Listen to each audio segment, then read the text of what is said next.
pressed her lips against his forehead, and he was burning up. After he became unconscious, they knew their boy only had a few hours left. He desperately needed an antibiotic and something to bring his fever down. But a few months into the Great Depression, most American families had run out of medication. So his father rushed into the backyard desperately looking for a special kind of plant, one that has been used for generations long before penicillin was invented. Today, nobody knows about this lost skill, but I'm sure you'll recognize the plant because it's spread all over America and Canada. If tomorrow all the pharmacies ran dry and you didn't have any other way to fight an infection, knowing this one plant would be a godsend, and I'll tell you more about it in just a moment.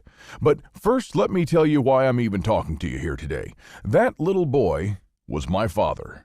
If my grandfather hadn't known about this special plant, the infection would have surely claimed his son's life that very night. He made a tea from the plant. Then he cut the inner bark of a willow tree and made an infusion out of it.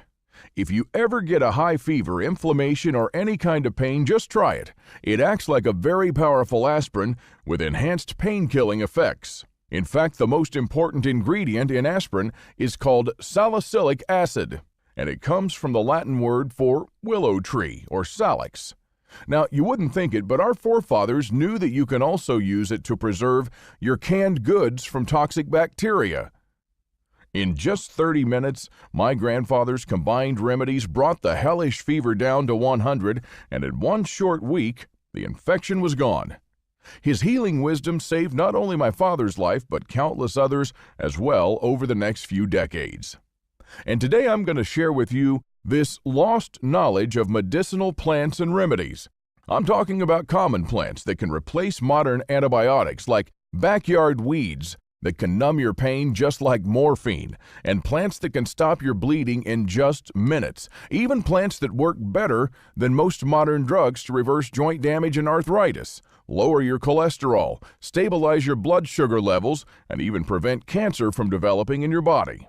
Now, most importantly, these plants will keep you healthy during the worst of times. When the next deadly crisis hits America, you can be sure that life-saving meds will be the first to vanish off the shelves. Your only hope is to treat yourself without them, so your backyard plants and common weeds can become your own medicine cabinet, and most of them are also edible and will keep you and your loved ones well fed, while other people will be cooking their leather shoes and belts. And let me tell you, when you haven't eaten for days and your immune system is at its weakest, it doesn't take much to put you in an early grave. That's exactly what happened to most families during the Great Depression. When it wasn't food shortages that claimed the most lives like you might expect, it was disease. People would wither and die from common colds and infections in their own homes, and many were discovered like that by their neighbors with food supplies intact. What you're about to hear is a true American story stretching over 100 years and 3 generations of my family. It's something I've given a lot of thought to about sharing or not, as what I'm about to reveal is deeply personal. And I'm only doing it because this information will end up saving many American lives, and it could save yours as well. As a young boy, my grandfather came to America alone at the turn of the century with nothing but the clothes on his back. But when he left this world, more than 5,000 people from all over the world came to his funeral. Our small town of Springfield didn't have enough hotels to accommodate them, so everybody offered a place to stay. And while I didn't know most of them, they all knew my grandfather. And believe it or not, you know my grandfather too. You know him because you know his generation, the greatest generation. If you knew one of them, you knew all of them. It was a generation shaped by hardships and turmoil that others after them would never face again. It was a generation that had to mature fast in order to survive the Great Depression and then fight in World War II. They were willing to serve and sacrifice for the greater good. Growing up on his ranch, he would sit me down on his lap and tell me about the hard times he faced when he was my age. My grandfather became an orphan when he was just 7 years old. He was saved by a Native American woman. Ayanna found him thin as a rake, eating pokeweed fruits in the woods, which are poisonous if you don't know how to cook them. My grandfather stayed in a coma for a few weeks while the medicine man was treating him. Some healing plants and a healthy dose of activated charcoal brought him back from the brink of death. Ayanna soon took a liking to him, and because he had no relatives left alive, she decided to raise him as her own. And my grandfather recalled this time of growing up so close to nature and enjoying the happiness of a simple life as one of the best times in his life. He would go out with Ayanna everywhere, and most of the time they'd forage for edible and medicinal plants in the woods. One of Ayanna's duties was to find these plants and bring them to the medicine man.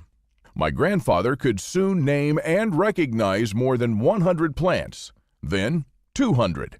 And before his 18th birthday, he knew around 500 edible and medicinal plants.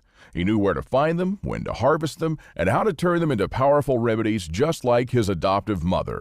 By the beginning of World War II, his remedies were so famous that desperate people from other states came to seek him out.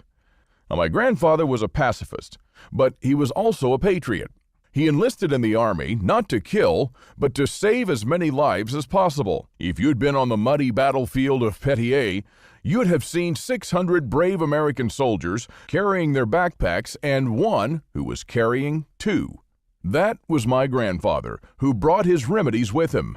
They converted a deserted French church into a makeshift hospital, and by nightfall, it was all full of hundreds of wounded young Americans. When the surgeons ran out of morphine, it was my grandfather who gave them relief.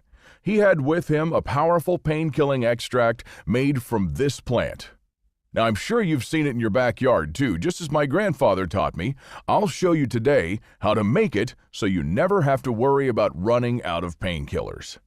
My grandfather would rush from soldier to soldier and bring a small vial of the extract to their lips. In minutes, the loud groans and cries would subside to the amazement of all the Army surgeons who had not seen anything like it before. And he wasn't a medic, but after seeing how well his remedies worked, they let him do his job. With mortar shells and shrapnel flying all around him, he'd plunge himself into the midst of battle and pull men to safety, stop their bleeding, disinfect their wounds, and ease their pain. And by the end of the war, every man in the 8th Infantry Division knew him as Dr. Davis, and since then, that's what people called him. Back home in America, my grandfather never did get a medal for all his efforts, although he probably saved just as many lives as the surgeons that he worked with in the fields of Normandy. In the 60s, people from all over the country came seeking my grandfather. Our small farm was filled with the sick from dusk to dawn, and his supply of herbs was barely able to keep up. When I was a boy in the 80s, he would send me out to harvest the many types of plants and weeds he needed for his medicines. And it was one of my favorite activities. He just gave me a simple journal that held drawings and descriptions for every medicinal plant you can imagine. It became my grandfather's lifelong dream to gather all the natural cures and remedies spread all over America. So he talked to mountain men who had cured sickness and treated disease in communities cut off from civilization.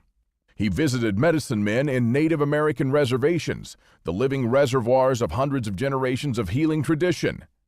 And every now and then, he traveled to the most remote corners of America, reaching as far away as the Alaskan tundra. His plant journal he gave me as a child grew larger and larger, and he began calling it the Lost Book of Remedies. At his funeral, an old woman, Mary, told me how she had met my grandfather many years before. He was passing through her small town looking for a plant and heard that a 9-year-old girl was very sick. She had tuberculosis, a disease that almost surely killed you back then. Mary was dying in her mother's arms. Now just try to imagine the feeling of helplessness and despair. Unfortunately, this is not a page closed in history. During many crises that came across time, say for example Katrina, antibiotics were the first to go off the shelves. And decent people like you and me died from common diseases that could have easily been treated with common plants. Well, anyway, at that time, an antibiotic for tuberculosis hadn't yet been invented. So my grandfather first used this plant.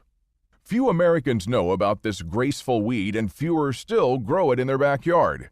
When the organism is in high stress mode from fighting an infection, this is exactly what you need to bring it to balance and speed up the healing process. Now, the second plant my grandfather used was spotted loco weed, which he always prescribed for shortness of breath and pulmonary infections. After making a concoction out of the two plants, Mary was cured in a few months, which is amazing because nowadays it takes at least 6 months to treat it using powerful antibiotics. She enjoyed a life that came so close to ending prematurely. I never knew her story until she told me, and as I looked around at the thousands gathered there, I realized my grandfather must have had many other stories and that a lot of people were only there thanks to his remedies. Was he able to save everyone no matter how advanced or hard to treat the disease? Of course not. If someone claims that they can treat your cancer with a miracle cure, you can bet that they're crooks trying to take advantage of you. My grandfather was not like that. He genuinely cared about all of his patients and was honest with them from the beginning. He didn't have miracle cures, but real cures.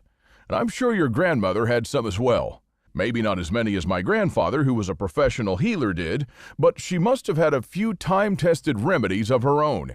And when you got sick as a child, they worked just as well, if not better, than drugs. That's the kind of precious knowledge my grandfather tried to save and use for the common good all his life. And let me tell you, my grandfather's funeral was an eye-opening moment for me. The times I spent with him on his ranch in Texas were some of the happiest in my life. And when my grandfather died, he left me 3 things that I treasure greatly: the best childhood I could ever dream of, the values that made me the man I am today, and a manuscript. But make no mistake, this isn't just any kind of manuscript. It's something that all men and women from coast to coast should know about. It was his plant journal, his book of old remedies, and it began when he was young. My grandfather started writing down all the plants that he was gathering with Hyena, and then took notes from the tinctures and concoctions used by the medicine man. He had it with him in the fields of northern France. It's what he used to treat many of our brave men when the antibiotics and pain medications ran out. It's what saved my father's life during the Great Depression when most Americans died from disease, not starvation, and it'll do the same in the next crisis. Even after the war, my grandfather's manuscript healed countless people. Some of them had conditions so severe their own doctors didn't know what to do. They all showed up on our doorstep. Desperate mothers with their children, hopeless seniors plagued by chronic pain, and even bedridden people brought by their relatives. I've seen them all. And my grandfather managed to treat most of them without using any toxic or addictive drugs. He used just what you might have right now in your backyard. Weeds you pass by every day without realizing their true power. This is why I say that this is probably the most precious thing my grandfather left me. I keep it in my medicine cabinet. It'll be there when my family and I need it most. I think it should be in your medicine cabinet as well. And that's why I edited all his manuscripts, so that anyone can take advantage of them. Instead of his drawings, I added real color pictures of the plants so that you can easily identify them. I also replaced his handwriting. At times it was difficult to understand, probably because some of his notes were written in the field and even in the midst of battle. But other than this, I left the information untouched. His manuscripts had stains of American blood from World War II, and I printed those too, exactly as I found them. After months of work and spending a great deal of time and money, I had it published. It's called exactly what my grandfather would have wanted: The Lost Book of Remedies. And here's just a glimpse of what you'll find in it. In the first part of my grandfather's The Lost Book of Remedies, you'll find pictures with all the healing plants in North America. For each plant, you'll also learn the little things you need to look for in order to be 100% sure that you've got the right plant and not a look-alike.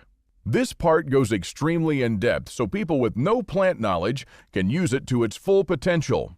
I gathered medicinal plants for my grandpa when I was just 12, and if I did it back then, be sure you can do it now. With hundreds of healing plants, I knew I had to find a way for people to quickly pinpoint the one they need. So I first grouped them by type and location. And if you're at home, just open the Backyard Weeds chapter to find out what medicines you're growing around your house without even realizing it. For example, I'm sure you've already seen at least one of these so-called useless weeds. Well, my grandfather turned it into the powerful pain-killing extract that he used in World War II. Now, I hope you've never seen a grown man or woman crying in your arms in excruciating pain. So, how would you feel to be the only one from your group or town who can offer relief when people need it most? Now, remember the plant that my grandfather turned into an antibiotic that saved my father's life? Imagine when there are no more antibiotics, being able to simply walk out into your backyard to find and identify this plant, a simple weed that'll prove to be more valuable in times of need than all your drugs combined. Now, I'm sure you'll also recognize this common driveway weed. Even if you're living in the city, it's kind of hard not to bump into it. What you probably don't know is that it's a powerful anti-inflammatory that's good for wound healing. I'll show you how to make a poultice and how to use it to dress your wounds. Or if you or one of your friends is suffering from an autoimmune disease, you can take this as a remedy immediately. In this huge chapter, you'll find all the other medicinal weeds and backyard plants that are hidden around your house. Now, you've got a homegrown pharmacy you didn't even know about. And most of these plants are edible, especially the 3 that you've seen, and can provide you with precious nutrients in a crisis. This goes for all the plants you'll find in the Lost Book of Remedies. Not only will you learn what part of the plants are edible, but I'll show you how to cook them the right way. And in the second part, you'll discover how to identify the wild edibles and remedies that grow in forests. If you ever have to go out foraging, will you know which one of these plants is edible, which one is a remedy for high blood pressure and tension, and which one is poisonous? The Native Americans knew all too well, and so did my grandfather. But very few people nowadays know, so don't feel bad if you don't. These kinds of skills will set you apart from your group, and will probably turn you into their guide or even savior. Imagine just for a second how it'll feel to be able to be the only doctor for 50 miles, and all thanks to a simple book you had the foresight to get today. I'm sure you've seen this plant too. It grows in most forest glades, and you'll discover how to use it to effectively treat not only common colds, but lung infections as well. Also, breathing in the steam from leaves that have been boiled in water will calm any asthma attack. This is why 100 years ago, people with asthma didn't die from it. Now, if you ever walk through the edges of the woodland and get some sticky burrs attached to your clothing, you can bet that you've just passed by this plant. The best way to deal with this annoying weed? Eat it. Native Americans used it as a sweetener 200 years ago, and it tastes better than all the greens I know. What people don't know is that this plant is a strong diuretic. You can take it for poor blood circulation. If you've ever felt a tingling and numbness sensation in a limb in certain positions, you probably have bad circulation, and you should consider this blood vessel cleanser. I've seen my grandfather's patients go from dizzy and tired most of the time to having an excess of energy in less than 3 weeks.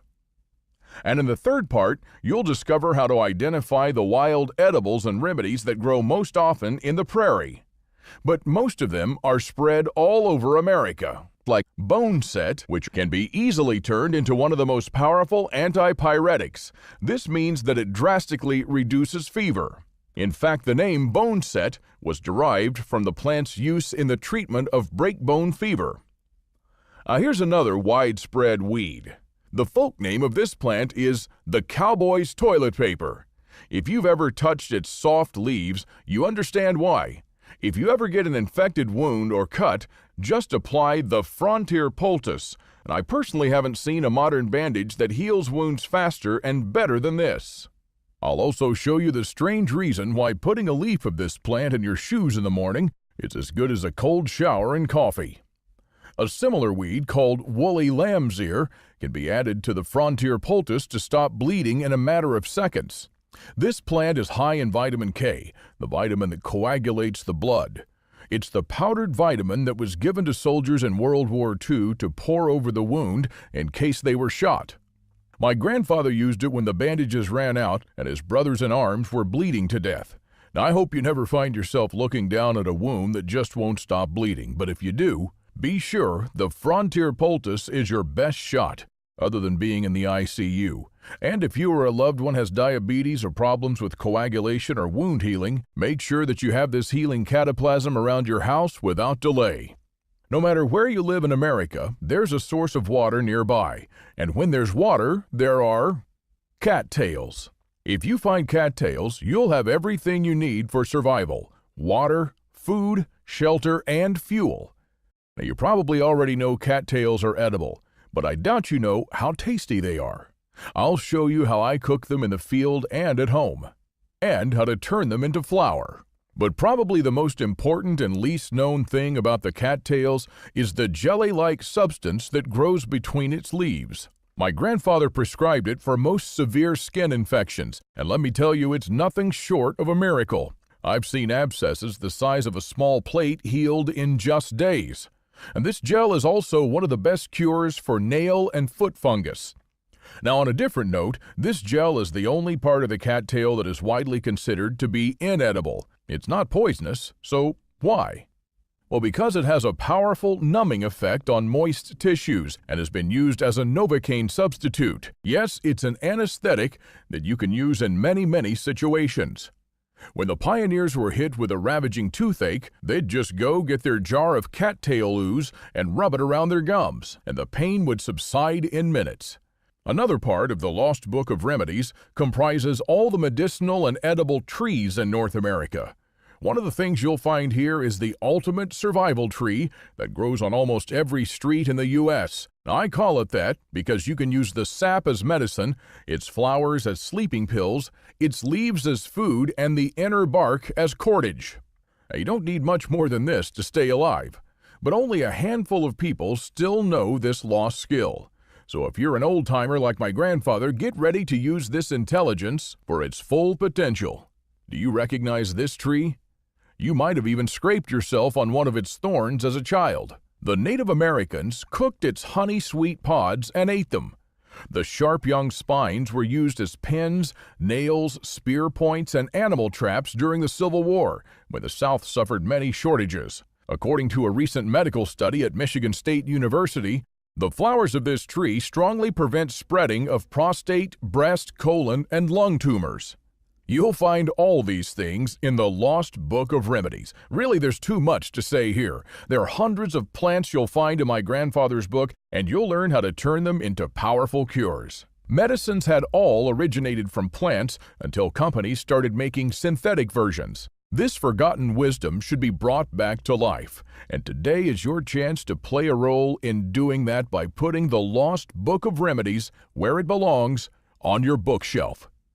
And finally, in the last chapter of the Lost Book of Remedies, you'll find the once common treatments our grandparents used whenever they were ill. These are the cures of my childhood, and if you've been here a while, maybe yours as well. I'm talking about the common folk remedies they used to bring down fever, cure a sore throat, banish the flu, and many more. They used only common household items that you probably have in your cupboard right this second, like the spice you add to your meals that can stop bleeding in just a matter of seconds. You'll also discover one substance you probably overlooked and should add to your medicinal kit or stockpile. This detoxifying agent kills parasites and viruses in the digestive tract. Or the common household stain buster that can clear away most fungal and bacterial skin infections. But you can also use it to disinfect huge quantities of water, even a well. Much better than bleach, which leaves an odor for weeks.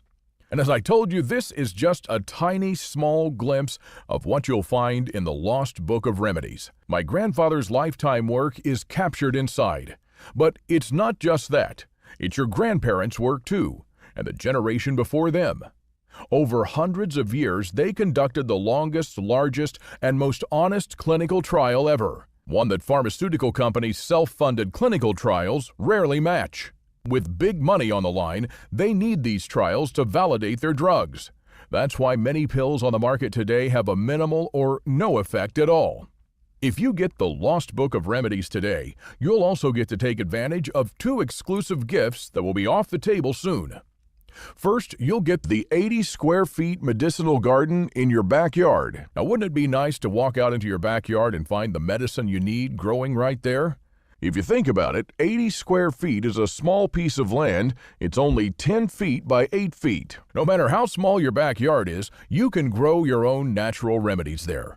I'll show you how to make a raised garden bed just like mine with the most effective medicinal plants you need and how to plant and harvest them.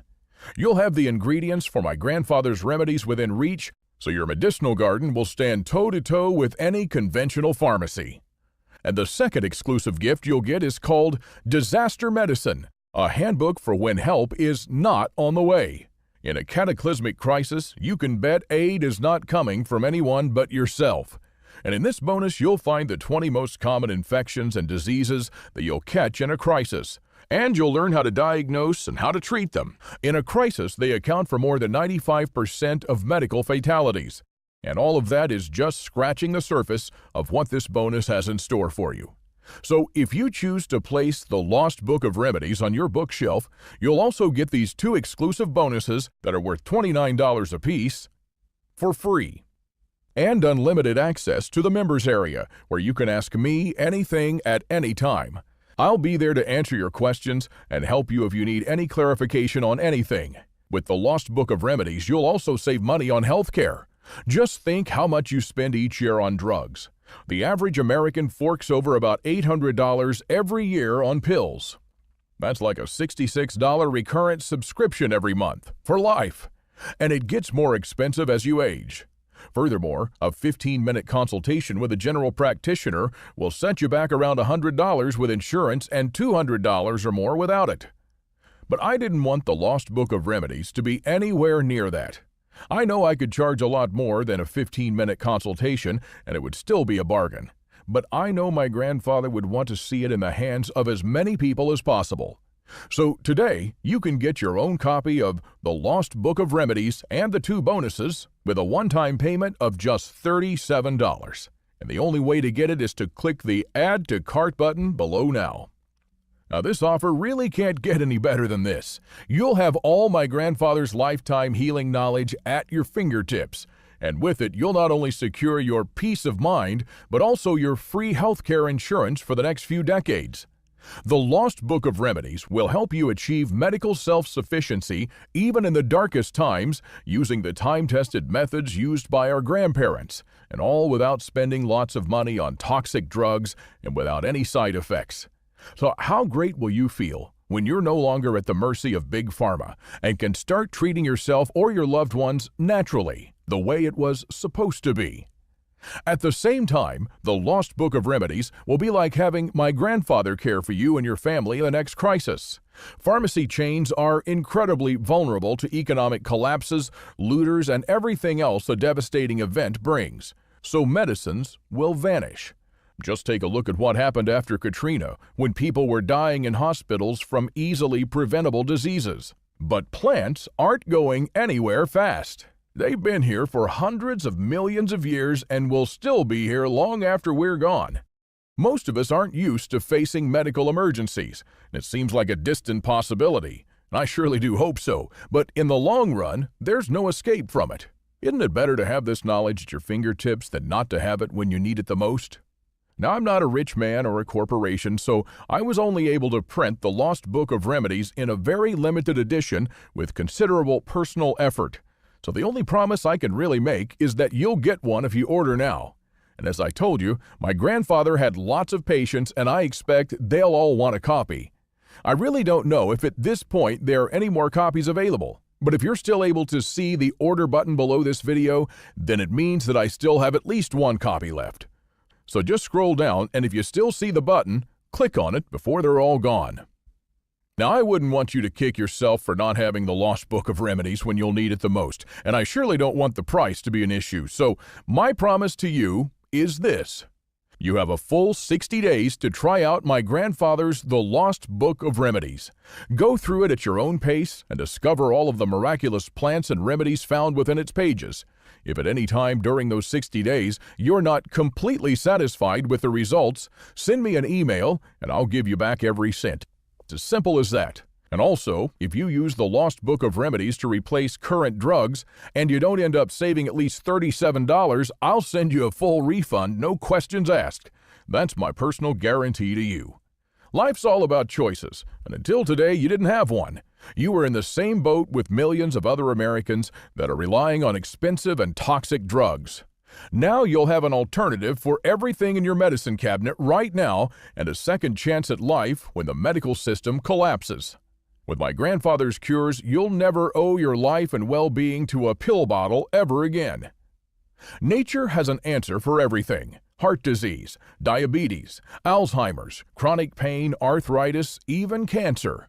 I'm talking about achieving medical self-sufficiency and stepping out of the lifelong drug rat race that Big Pharma has us all running to line their pockets. It wasn't possible ever before until my grandfather's The Lost Book of Remedies. And it may never be possible again if you decide to miss out on this unique opportunity. So it's all up to you. I hope you'll make the right choice now and click the order button below. Your future self will surely thank you for the foresight that you had today. The greatest generation didn't expect anything from anyone but themselves, and that's how they managed to build America into one of the greatest countries on earth. Self-sufficiency has been diminishing with every generation since, and it's under attack from all sides. So think for yourself, act according to your own judgment, and learn to never depend on anyone else. You'll never go wrong that way, and if you want proof, just look at how your grandparents and parents were. Remember the time when your father taught you how to swim or ride a bicycle, or the first day your mother took you by the hand to kindergarten and you felt alone, but she knew you'd be okay without her because, without realizing it, this was their main objective in life: to show you how to stand on your own 2 feet without them. That's what you do for the people you truly love. You teach them how to be all right even if you're no longer by their side. And it's called tough love. This is what we should do for the next generation, no matter how shallow we think they are. One day they'll say that we were right all along, just like we realized our parents were, and maybe it was a little too late, but we all did. We need to put our trust in the future generation too. We have to stop keeping them close and in doing so making them dependent on us, just like so many Americans are doing today. Instead, we should give them the gift of self-reliance. My grandfather's The Lost Book of Remedies is just a tiny but very important bit of the legacy that we need to not only learn from our grandparents, but also pass on to our children and grandchildren. The knowledge of plants will soon be lost forever, just like my grandfather's great generation, like your grandfather's generation as well, and just like ours someday. It'll be too late then, but it's still not too late now. And trust me, there's no worse feeling than regret. If you can still see the button below, click on it and reserve your copy before they're all gone. In a crisis, when my family looks at me for help and guidance, I'm not just going to say, "Let's wait for help." No matter how ugly things get, I'll still provide security, shelter, food, water, and above all, medicine for my loved ones. Because if you don't have your health, the rest is useless. And when it hits, don't expect the government to come rushing to your aid. There are many millions of people in that line already. A great president once said, "The 9 most terrifying words in the English language are, 'I'm from the government, and I'm here to help.'" Our forefathers didn't rely on Uncle Sam's charity and prospered anyway. In fact, they did better than most of us today. They were self-sufficient and had everything they needed to survive, from foods in their pantry and cellar to natural remedies in their cabinets. Now, you may be thinking that there were some phony folk remedies as well that didn't work, and sure, there have been a few snake oil salesmen back in the day. That's why my grandfather researched and tested extensively every single one of the cures he discovered. Only the very best made their way into the Lost Book of Remedies. And just like my grandfather before me, I've done everything in my power to save our forefathers' cures in the Lost Book of Remedies. I'll meet you in just a second on our secure checkout page so you can rest assured that your data will be safe. I've made everything there as simple and clear as possible. All you need to do is fill in your details. And once you do that and click the yellow order button, I'll personally make sure you receive your very own copy of The Lost Book of Remedies in a few days. You'll never need anything else to stay healthy and cure whatever ails you right now or in the future. So just keep it close on your bookshelf and consult it regularly. Thank you for watching. God bless and good health.